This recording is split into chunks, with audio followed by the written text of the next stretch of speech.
Hello, everyone. I'm Pamela Marshall at the Wellness Radio TV and at the Wellness Radio TV podcast as we continue our coverage today of the Dr. Martin Luther King Day celebrations across the country. And, wow, I am so honored to have as my guest for this segment someone who actually touched him. What? Marched when she was 13 years old. This celebration that we have been observing for a number of years. And do you have your grandchildren heard the story of you marching with Dr. Martin Luther King Jr.? Thanks for having me. McLinda Gilhurst. I'm sorry, McLinda Gilchrist. Gilhurst. I'm just so anxious to get into your story. I think that is so wonderful. It is. It is. And happy Martin Luther King Day. And Thank it's you. such an honor to have been a part of the movement. I'm from a place called Boca Chica, Alabama, actually, but now it's Marion Junction. But when I was coming up as a young girl in Alabama, my father raised all his kids. He had 18 by himself, Oh wow. and and he did not want us to go to the march because he was the only black man that owned his own property. So he always felt that we had what we needed. We didn't need to be involved. So my brother Jimmy, he took the school bus because he was a school bus driver, and we all got on the school bus and went to the march in Selma. So we was Well, like 15 miles from Selma, and we said, "Daddy, we got to march for our rights. We got to march for our rights to vote. It's a different time than when you came up. And my older sister ended up in jail for 2 weeks, and we all end up locked up. They treated us like we was worse than animals because they had the cow things where they burn and stick you with it. It was really really wild, and we went to all the meetings. So how I got to meet Dr. Martin Luther King was, wait a minute. Let me just back up. uh-huh, So your father had a farm. He had 18 children. He didn't want his children to participate, probably because of the stories of white people taking your land if you got involved in this effort to vote. That's probably, and then fearing for what actually happened, you all yeah, being locked up in jail. yeah, yeah, yeah. It was a really, as big because my mom. Reason why he ended up raising on, because my mom was killed in a car accident when I was about 7 years old. Oh, So really? he never remarried, and he just raised all his kids. He said no one was coming over his kids. So on that aspect, he very protective, and he didn't want us to be risking our lives for anything. But he wasn't understanding the movement, because I guess at a point he had 1,000 acres of land. We still have land there, and he felt that all his work, that all we had to do is work the land. I wish I'd listened to him back then, but we all want to get away from the farm because I guess to me it was all of us to work the farm, and everything we had and everything we ate and everything it was on the farm. So when we decided that we wanted to go, because he had never voted, and we want to be able to, we following Dr. Martin Luther King everywhere, And so we said, Daddy, we have to go. He said, Yeah, I'm not going. So my brother took the school bus because he was a school bus driver. And then with a bunch of kids, we got on the school bus and boom, we went to Selma and got So, into the march. so what was that like, that ride going, knowing that you were going to be potentially putting yourself in harm's way? I, that's the thing I think about all the time. Like we was not aware or even focused on the danger that we was putting ourselves in because we was freedom fighters. We were fighting for our freedom. So, you're not aware of the danger part. You just going, giving everything. You're offering your life for freedom, So we wasn't thinking about nothing like that. So you're And on we the were most bus. of the time, How many people were on the bus with you all? the bus was full Really? of kids, yes. And we was only teenagers, radicals, because I ended up being like a foot soldier for the march because every year in March we do reenactment of marching across the Edmund Pettus Bridge, and I'm always there because I consider as a foot soldier. But how I got to shake his hand to touch him is that you go into all the meetings at Brown Chapter Church, we're going to all the meetings. So that night we was parked behind his car, and he couldn't get out. And everybody was like, "That's the car Dr. Martin Luther King is in." So we're not going to wait till he come out. So we stayed outside till he came out, and he shook all our hands. And that's just like I could close my eyes and see it right now. So what was it like for you to hear him speak? We hear the recordings of him speaking. What was it like for you to It be in the was presence of Dr. it King? was so knowledgeable and so awakening, because we was country people, we was from the country, we was from out in the woods. We just know nothing, but we knew that we wanted to fight for our freedom. We want to fight. This man to come all over, traveling everywhere, putting his life as dangerous to reach his people. And at least we could be involved. That's what, we try to explain to our father, that, we don't want things to continue to be the way they are. So we have to go and fight for our right to vote. So that's what we was doing. Yeah. He did not believe in any of that. And my uncles, and to be nonviolent at that, because they was very violent on us. Tell us about that. What was that? I had an uncle that he said if they put, my uncle came from Mobile, Alabama. He said if anyone put their hand on me, he had his gun. He said, "I'm going to shoot."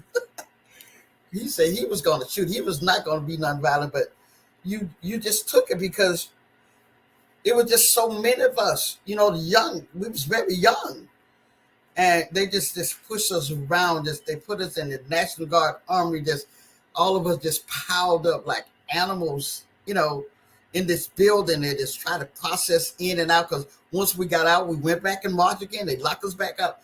And my older sister ended up in the county jail for like 2 weeks, So they finally let them go. They would just lock you up, let you go, lock you up, let you go. It was crazy. And so what did your daddy say? So you come back home. He could have, at that point, he just had nothing else to say, because he saw that we were so invested in fighting for our freedom, the freedom to vote. That's the main thing, because you had so many white people that was controlling so much. And, to explain to him that if we don't do this, how can we make a change, So he didn't say anything else. He just let us do what we wanted to do. And so your sister that was in jail for 2 weeks? Yes. Did she talk about her experience, what she went through while she was in jail? I never heard her talk about it. Now she's dealing with, I saw her for New Year's. I went to visit her. Every time I go to Alabama, I go visit my older sister.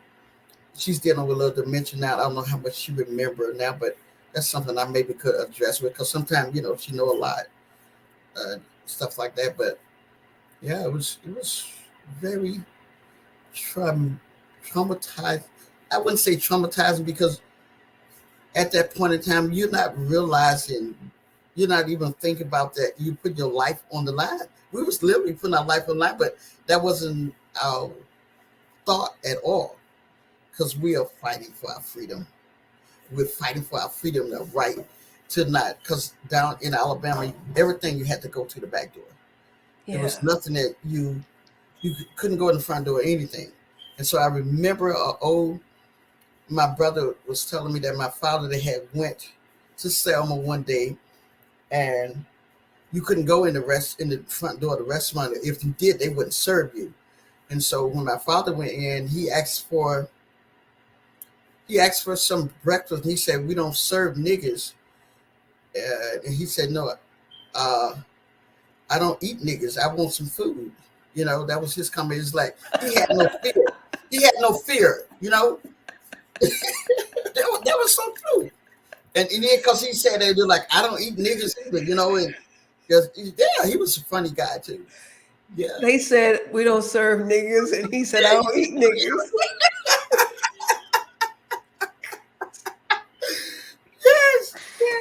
Yes. McLinda, you and your siblings, one of 18 children in Alabama, living in those oppressive conditions, Even though you were living better than other people, your father And owned his own land. not realizing that at all, because from the high school that's in the community, they used to have field trips coming to my father's farm because he was the only black man that owned his own farm. He had 1,000 acres of land, a lot of land. And I still trying to figure out how he did that or how he got that or whatever to this day. But not realizing the guy was, when I got older, going back to class reunion, and then one guy was telling me, he said, "Oh, I remember y'all so much because we used to take trips to your daddy's farm because to show that black people can own their own during that time." And I'm not realizing that we was, say, well off because we had to get up and go to work in the field before we could go to school. My dad did, because he never went to school a day of his life. And well, they say he got like a third grade education, as far as I know. But on top of that, he didn't care that we went to school. So we were so adamant of going to school. So in order for you to go to school, you got to go pick the okra. And I remember, like, I guess that's how I end up with good work ethic, because you had to work. Plus, he owned the only store in the community, Yeah. So me and my sister, we used to run the store at 12 and 13 years old. Wow. Yeah. Yeah. Everybody had to work. Everybody did work. Yeah. Yeah. So McLinda Gilhurst marched with Dr. King, got to shake his hand, was jailed for protesting in Selma, Alabama. Do you remember where you were or how it impacted you when you found out that he had been assassinated? Oh, that was so devastating, because you still following him, everywhere he goes, because he's still protesting everywhere, equal right for us, So that was very devastating, because, it was just at the hype of everything changing, for the better for us. So that was quite devastating. Yeah. Do you recall how your family, how your other siblings reacted? What was your household like that day? Yeah, it was That really night, because I sad. think it happened in the evening. Yeah, that was really, really a sad day, for all of us, knowing that even though we had scattered here and there, but we were still, like, it was really devastating to hear that. That was a sad day, because Tennessee ain't far from Alabama, Right. So yeah, and it easily could have happened there, because there was just so much hate everywhere toward him, and toward the people that marched. And today, I just thank God I was really able to be involved in that. And I tell my grandkids, a lot of my grandsons have wrote book reports about their grandmother meeting Dr. Martin Luther King and shaking his hands over the years. Really? Mm-hmm. So Yeah. how have you been able to encourage them to live out the dream of Dr. Martin Luther King Jr.? To make sure that you vote, and expressing that factor that your vote counts, and study who you voting for. I always address that issue to them, that it's okay. Yeah, you understand the fact that you got to know who you're voting for, and is it gonna help your community and and the nation? Because that's one thing I learned about voting myself, that you got to read about who you're voting for and what what they're doing to better your family or your race or whatever. Yeah, yeah. So I So what do think you that's think, very important. as Very. you hear about and you're expressing your commitment to voting and then encouraging your children and your grandchildren to vote, when you see what's happening in these other states with voter suppression after what you all went through to get the right to vote, what do you think about as you're How can seeing we go these things backwards? happen? How Say can we again? go backwards? This is backwards. Like I was telling my granddaughter, I said, it's like we fought for nothing. And that's why I tell them, we can't let this happen. We just can't let, because so many people sacrificed their lives. So many people lost their lives to have the right to vote. And I could have been one, easily. And not, like I said, not even thinking about the fact that I'm risking my life, but just wanted to be able to vote. And then now 2022, you want to take that away from me? It just don't sit well at all. Yeah. Do you remember the first time you voted? First time I voted was, what, 18? The minute I was able to vote, I've been voting ever since. What was that like for you to know that your It was father never had an opportunity and here right. his daughter can go and vote? That was so liberating, just like I fought for this. Not, like risking my life. Like I said, not even being aware of the danger that I was in, or no, none of my siblings that we was in. But at that point in time, you just advocated hard for your rights. Hmm. It's like we was living in a time where, even though my father was like well off, as I learned today, and he had a lot of respect from a lot of white people, and he didn't really take any mess from them, but still not being aware of beyond what or you aware of. There's another world out there, that as we grow up that we have to face. So at that point in time, we had to fight for it. And so, what do you say to young people today who, or what do you think about the condition that we're in as African Americans in 2022 when you look at the things that are happening?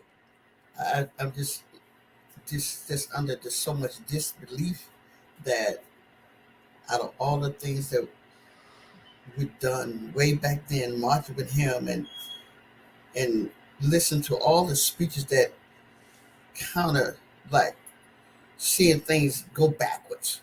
You know, we fought all of this, and things just got worse. If you ask me, it just worse because I never thought. I told my grandkids I never thought I would live to see the action that went on in Washington D.C. Hmm. I never thought I'd live to see anything like that, because if it had been any of us, it's been mass bodies. Well, let's just talk about that for a second. What happened on January 6th compared to you and your siblings and the other people marching with Dr. King in Selma, Alabama. The treatment that you all received compared to what you saw on January 6th. When you were watching that, what was going through your mind? What's going through my mind was like, if that had been us, that's the only thing could focus in my mind. If that had been black people, we would have been shot down like we were some foreign country, like animals with this helicopters. I'm thinking Air Force plane that's shooting us down, Hmm. because we was like, it's sort of like marching all over again, but in a modern way. Whereas they're just gonna shoot you down. They're just gonna blow your heads off. Ain't no explanation, because you are attacking the Capitol. And we were just out marching non-violently and was attacked. So imagine you going in attacking, what's gonna happen?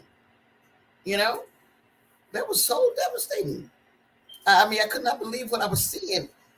And I never thought in my wildest dreams, in my lifetime, after marching at age 14 with Dr. Martin Luther King, that I would see that in my lifetime. Never would have thought that my grandkids would live to see something like that, knowing that we came from marching non-violently to have the right to just vote. We wasn't getting our equal rights for anything, but you just wanted, once we was able to have that right to vote, we can change things. But oh my God, that was devastating. What are the conversations that you think should be happening to help this generation understand the sacrifices so that we can take better care of each other? Because during the time that you're talking about, the brutality was coming from someplace else. Yeah. Now we're doing it to ourselves in some cases. I can also say maybe a lot of times back then, we was doing it to ourselves, but it was hidden. in a lot of sense, because you had certain blacks in a certain position where they didn't care about the next black man, because if they got them a good white man with them, they didn't care about you. So it's just more wide open now, whereas we don't support each other enough. We don't stand by each other enough. We don't advocate enough. We don't read enough. We don't learn enough about to do better with one another. That's how we make a better change. We have to do better with each other. So, Yeah.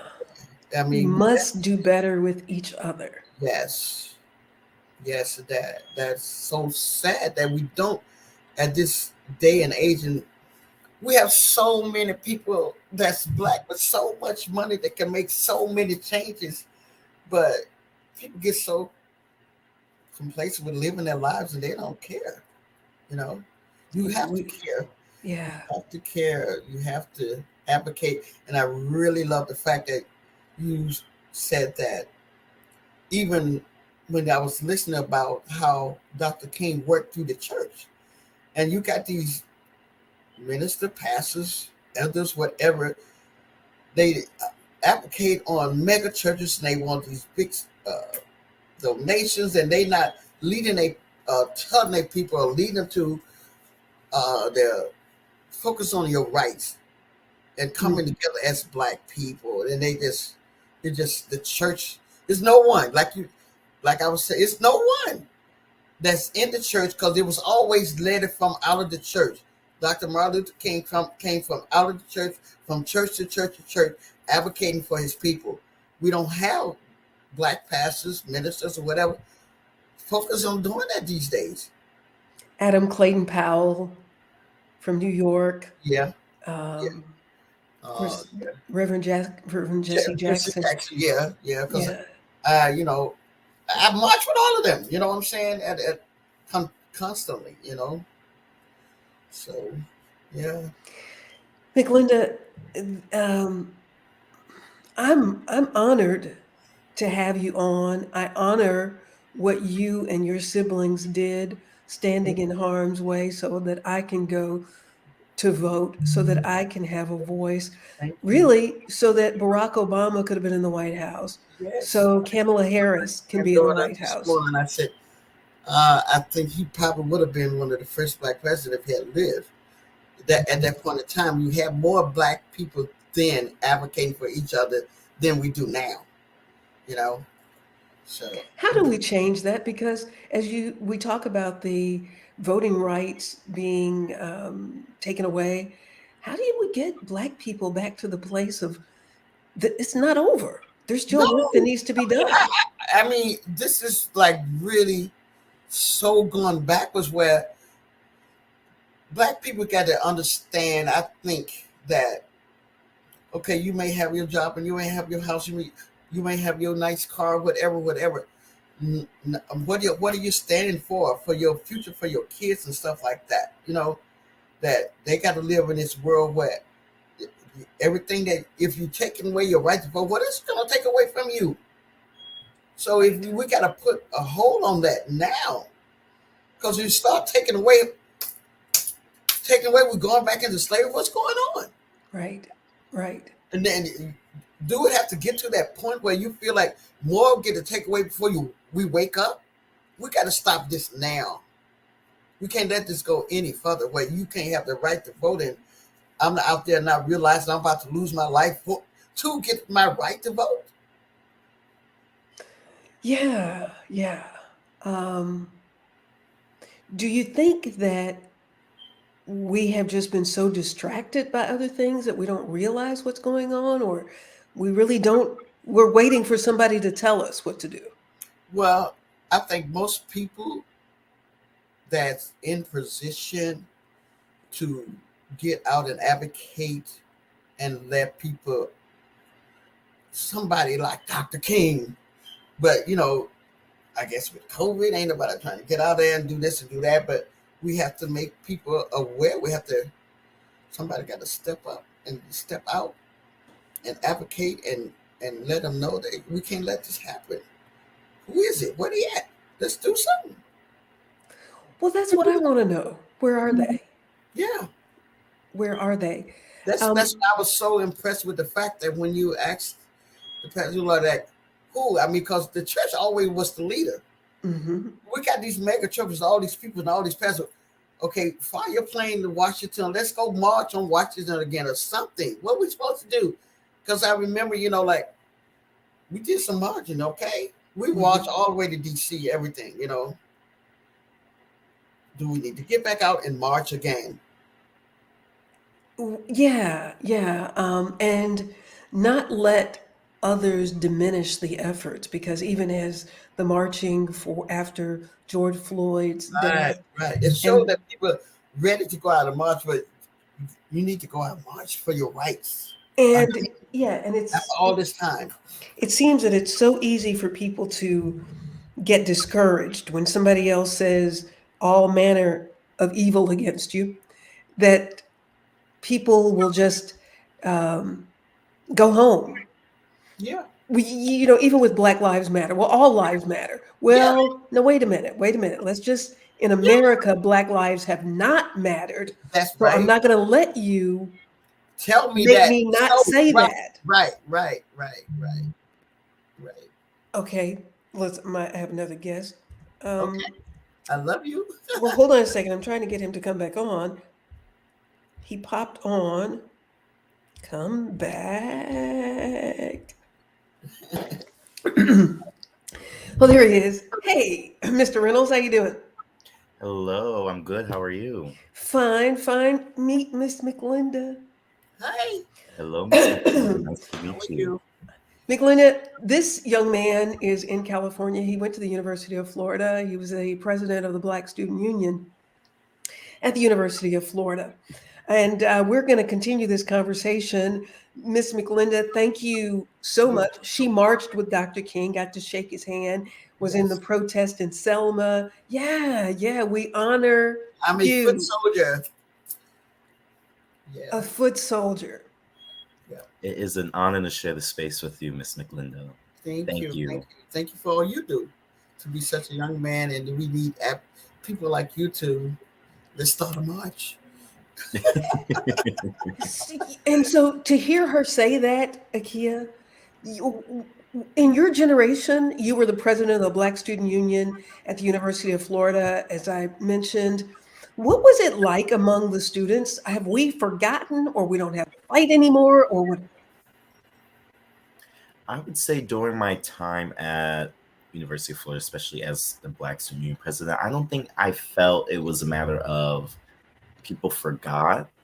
I do think something that I saw more is just kind of seeing on how the evolution of Black people and families in America can create kind of this consciousness like stratification where someone lies in terms of their like relationship to a Black radical consciousness. So I think it was more so like a lot of the conflict was, yes, we see this issue, but it's a matter of what is the appropriate way to go about going to the solution. Is it more so we need to flip the table and yada yada yada, or is it more so we need to have these certain I don't know, work with institutional leadership to come up with it with a solution to whatever racial issue or racism, racial injustice issue that goes on. Voting right issues that's Mm. that's burning us now, trying to sparkle all everywhere when like I was telling Pamela that I marched at age 14 to have that right to vote. Ran away from home to do it. So yeah. And so, Akia, the thought process of the young people that you were working with, are you looking at that and thinking that that worked or is working? Looking at what? The way you all were positioning, um, that there was another way to do it other than protesting. I think, did that work? I don't think all the time. I think something that is easy to fall into is, when you think about, I guess as some people kind of talk about now, is respectability politics. And how can you really, are you really getting what you want if you're really, coming to a compromise with your oppressor. And I don't think it's as visible, or the oppressor is as visible as it was back then, because it's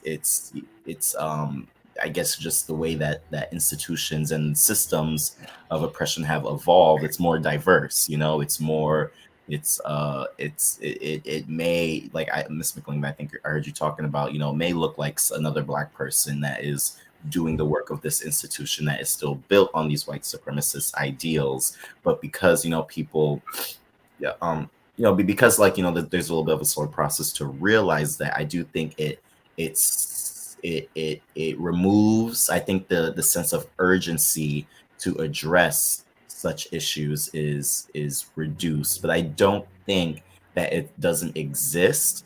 I do think the history of racial uh, racial justice, Black power, Black community building advocates and activists of the past have built have built structures such as having a Black student union at a predominantly white institution. I think it's things like that that create legacies to help make sure that the work that existed can continue for the future. So I think I think that's where, my personal philosophy is, that is kind of that's what's going to sustain, is like, what institutions do we have that are serving us, as compared to how do we continue to assimilate into these institutions that were built on our human, like built on our demise, basically. So when you, Ms. McLinda, when you're listening, and we're still seeing that voting rights are being taken away by laws that are being passed, and what do you think about this approach? I feel so like it's going so backwards. Like I said, after 14 years old and marching with Dr. Martin Luther King for my right to vote, like, at what point when we got to, we have come together as Black people to make sure this didn't happen. How in the world we get to a point in life? And we have so many people in so many higher places that, and Black people here, that you have to go and we have to make changes. We have to put people in office that want to see changes and help see changes and not take us backwards. Point blank, because I feel so backwards after being risking my life, not realizing how much I risked my life in South Alabama to have the right to vote. And 2022, to see, all these laws been passed and taken away. So, Akil, what do you think about that? You talk about systems. Do you think that young African Americans have become comfortable, and the other C that comes along with that there's some complacency in thinking that things are going to be better when we're watching them not be better?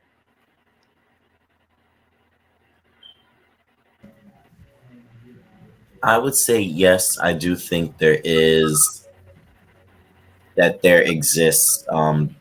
complacency for young African Americans, but honestly, I really do think. Actually, I won't even say I won't say that as a general statement, because I do think, especially from my experience at University of Florida, I very much saw the diversity of people who are very much like, let's protest right now. Like, we cannot give up until we get this, as compared to those who are more, on the scale of, being more complacent per se, and really, maybe focus on themselves, and I don't know, maybe have a different type of social change politic. So I struggle with saying, that I struggle with the general statement, because I've seen how diverse, people exist across the spectrum of, social change activism. I will say I do think complacency exists in Black communities in general, because of just different people. I mean, I don't think everyone is an activist. I don't think everyone is a movement leader. And I think that's the piece of, I'm more so interested or recommend people to think about what is the role that you can play if you are not someone that's going to be, if you are not someone who is going to be out here doing XYZ. Do you at least understand that there is work for you to be done, and are you connected to that somehow? And who's helping to lay that agenda out? Who's helping to instruct people on the different roles that they can be playing? Because as I'm watching right now, none of us have the luxury of not doing anything. I think these days social media is a great facilitator of a great facilitator or tool to organize. And I am also a firm believer that sometimes it just takes a process. So although we may not immediately reach the action tomorrow, I do think there's something important about how are people being informed about certain action items that need to be acted on. What type of outlets are people beginning to connect or plug into, so that they can build a stronger connection to the larger movement that is building.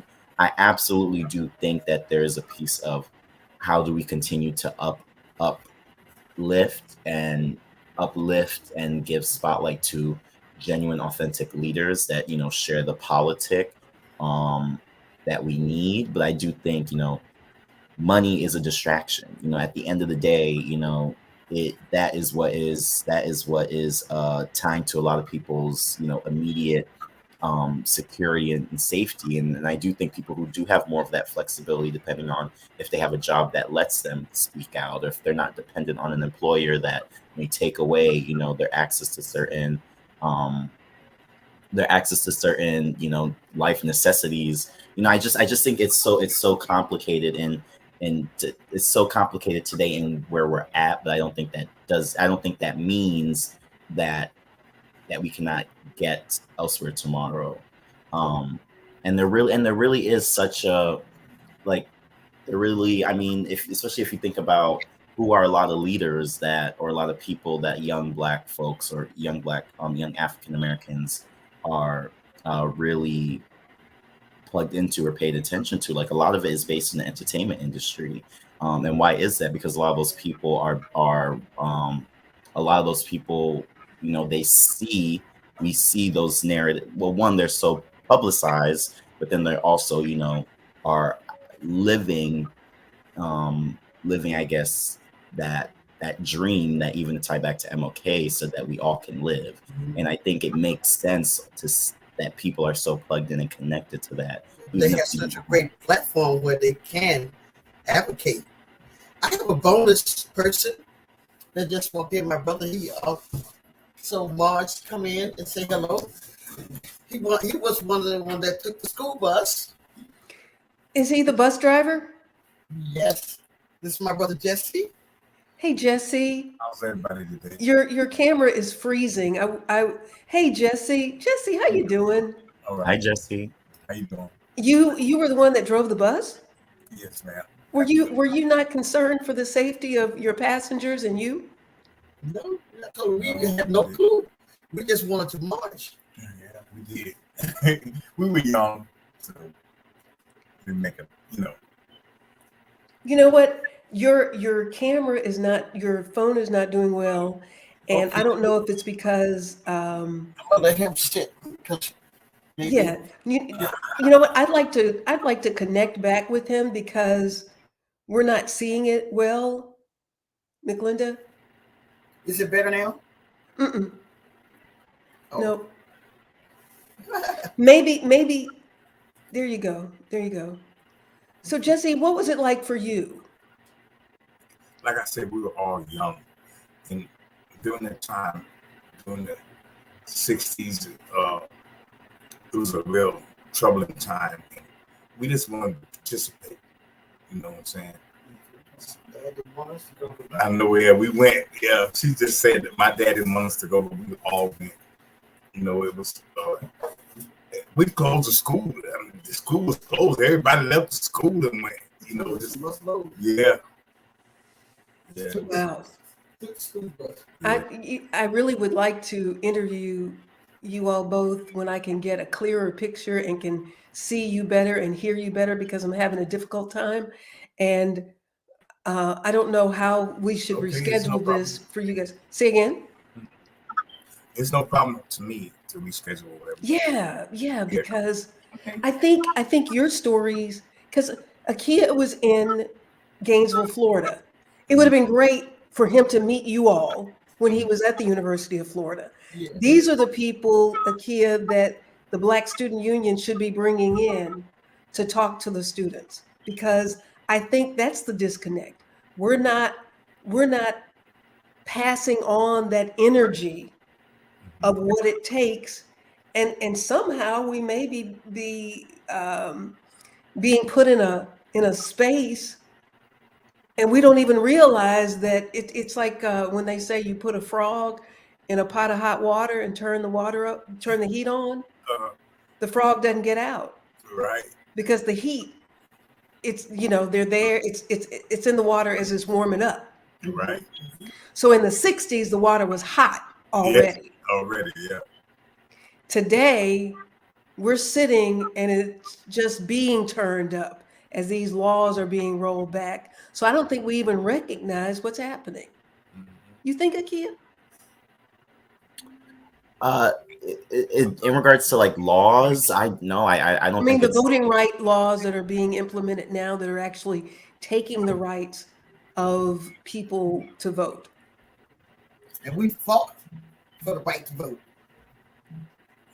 I don't know. I don't think it's well known, because I also don't think well, one, I don't want to ignore I don't want to ignore the sophistication of white supremacy and racism in America, where it is not accessible for people to understand when these policies and laws are moving, because one, the language is so inaccessible, and then two, it's not everyone has or is connected to community or community leaders who are able to translate information on how voting laws and rights are being taken back, and not only translate but then also lead in mobilization efforts. I think that's the reality of it.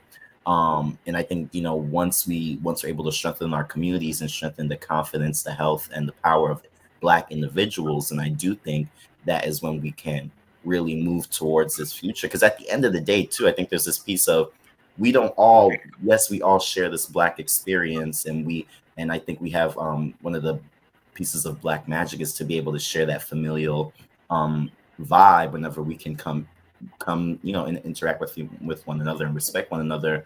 But at the end of the day, the communities where we live and where we call at home and where our family members are at and our friends are at, like that is what's going to affect our lives. And that's especially in how laws and policies work. Like that is where the pressure needs to be applied.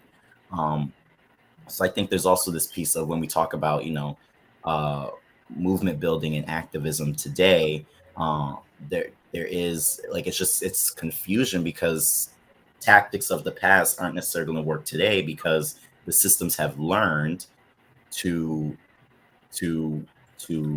dissolve them sooner, to distract folks from reaching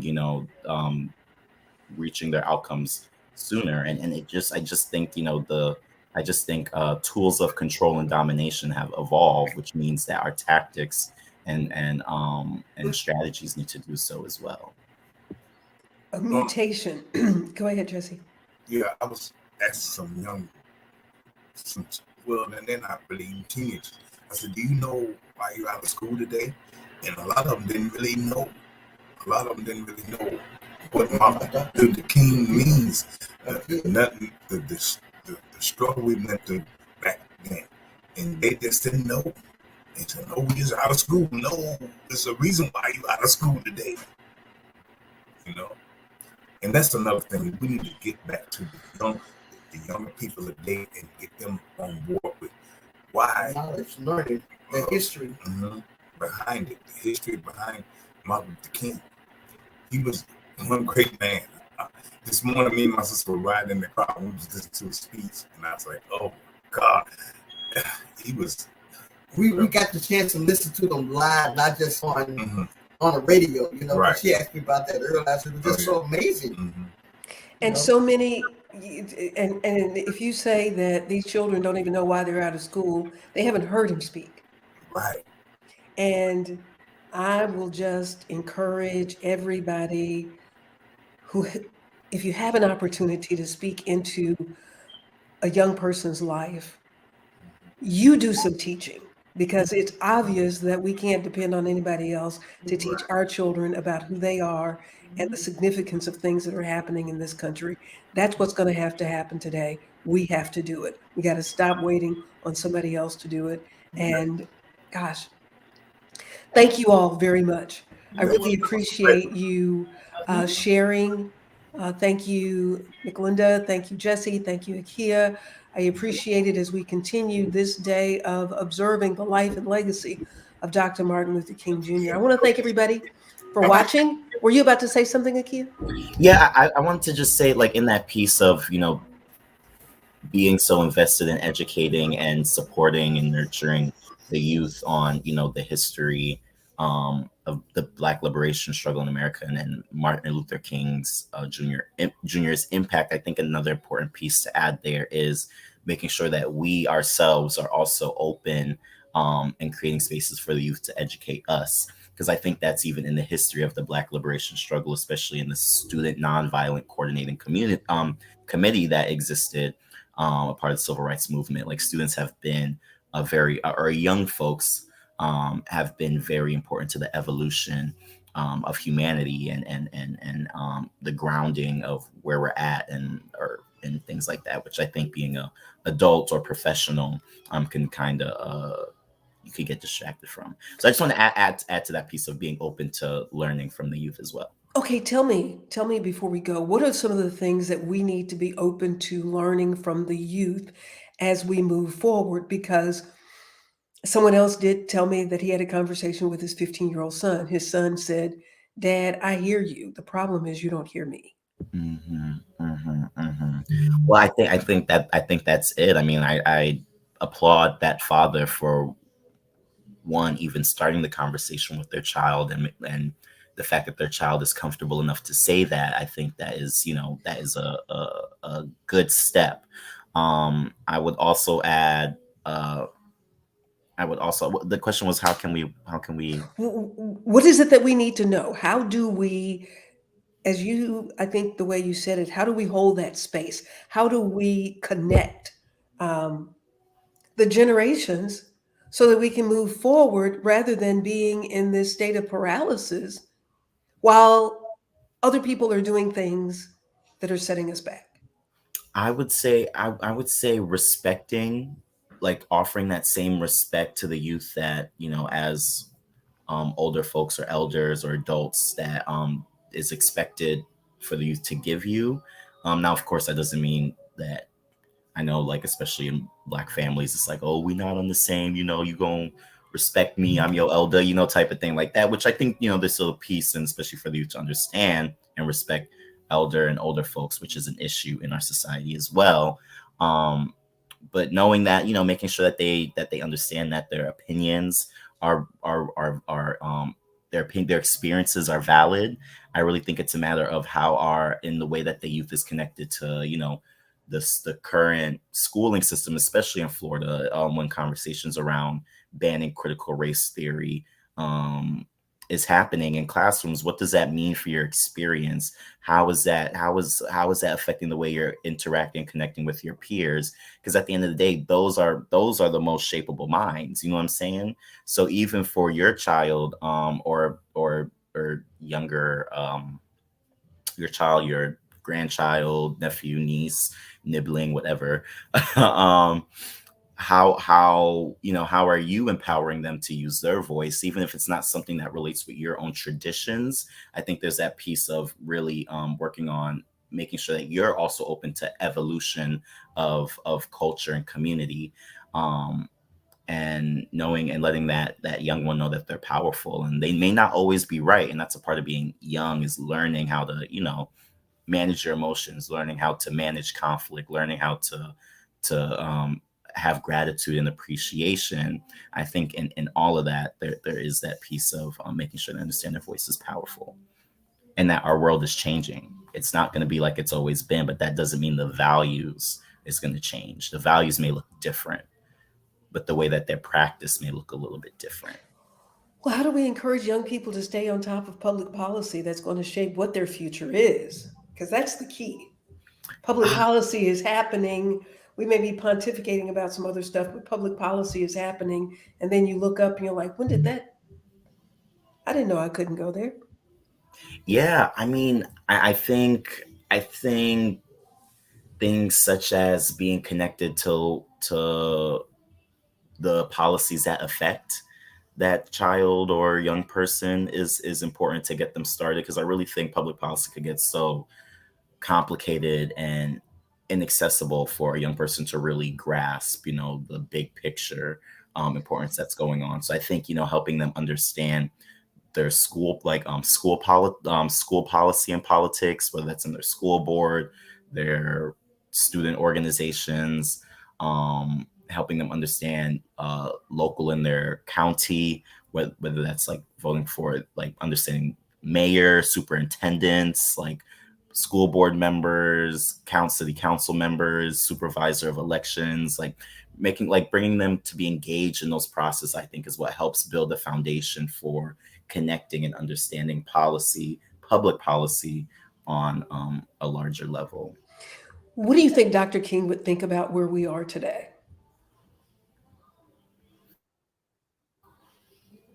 I think Dr. King,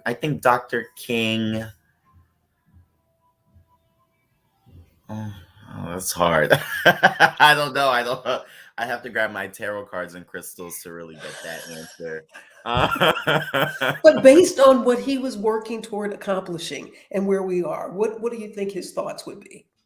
What I think his thoughts would be, I don't think he would be very happy. I don't think he'd be very happy. I think he would acknowledge the effort to implement and sustain his philosophies and ideologies in our modern day society, but I think he would be very disappointed on how the role capitalism, or the way that money rules our world individually and societally, is continuing to deter us away from that vision of a promised land. Yeah. There's a lot of work to do, and I'm very thankful to know that you are one of the ones that is out there working, and Godspeed to you, young man. Thank you so much for having me. I appreciate you taking the time to be with us today, all the way from Los Angeles. Is that where you are? Los Angeles, California. Cali in the house. Thank you, Mr. Reynolds. We appreciate it so much. Thank you. And we thank you all for joining us today and throughout the day, as we have been talking to some very interesting and powerful individuals, as we continue to celebrate the life and legacy of Dr. Martin Luther King Jr. I really appreciate you watching and hope that you will look at some of the other episodes that we did today. Had some really, really interesting people that we talked to. We will see you next time. I'm Pamela Marshall at the Wellness Radio TV and at the Wellness Radio TV podcast. Remember, there is healing at the well. Make it a fantastic